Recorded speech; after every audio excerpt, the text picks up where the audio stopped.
Most of the photos we take don't happen in a brightly lit studio. We shoot in the backs of moving cars, cluttered bedrooms, or dimly lit restaurants where the lighting was apparently designed by a confused cave. If you were to rely purely on a raw camera sensor in these environments, the result would be practically unusable. A lens gathering scattered light in a dark room produces a flat, grainy, and heavily blurred mess. The moment you check your phone screen, you see a crisp, vibrant, and perfectly exposed image. That discrepancy exists because of software. Modern smartphones act as tiny, automated photo editors that launch a massive algorithmic pipeline the exact millisecond you press the button. Taking a picture on your phone is an instantaneous process of computational reconstruction. This pipeline actually starts working before you take the picture.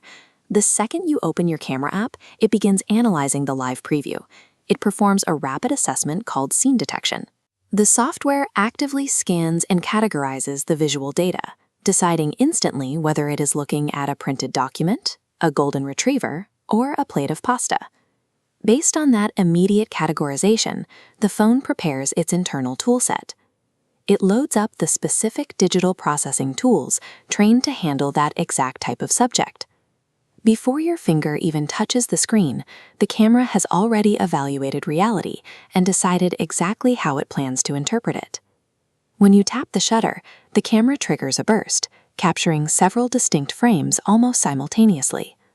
Through a technique called multi-frame processing, the software slices these frames apart to harvest the optimal elements from each individual shot. It analyzes the first frame entirely for its shadow data, recovering deep, distinct details from the darkest corners of the scene. Then it strips the second frame for edge clarity, pulling maximum sharpness from the subjects in focus. Finally, it extracts the most accurate color balance from a third frame to build the composite. Once these pieces are combined, machine learning models step in to run targeted corrections against millions of trained reference images. If the environment is dark, night mode models specifically hunt down and eliminate the visual grain, smoothing out the noise in low-light composites. If you are shooting against the sun, smart HDR models balance the extreme lighting differences. They keep the bright clouds visible in the sky without turning the person standing in the foreground into a silhouette. This same multi-frame logic applies to video. AI stabilization digitally crops and aligns shaky, wobbly footage frame by frame to output a smooth, continuous pan. The file that finally lands in your gallery is a highly engineered mosaic, mathematically assembled from fractions of time. In traditional photography, getting a usable product shot requires manual lighting and significant time in editing software to fix exposure.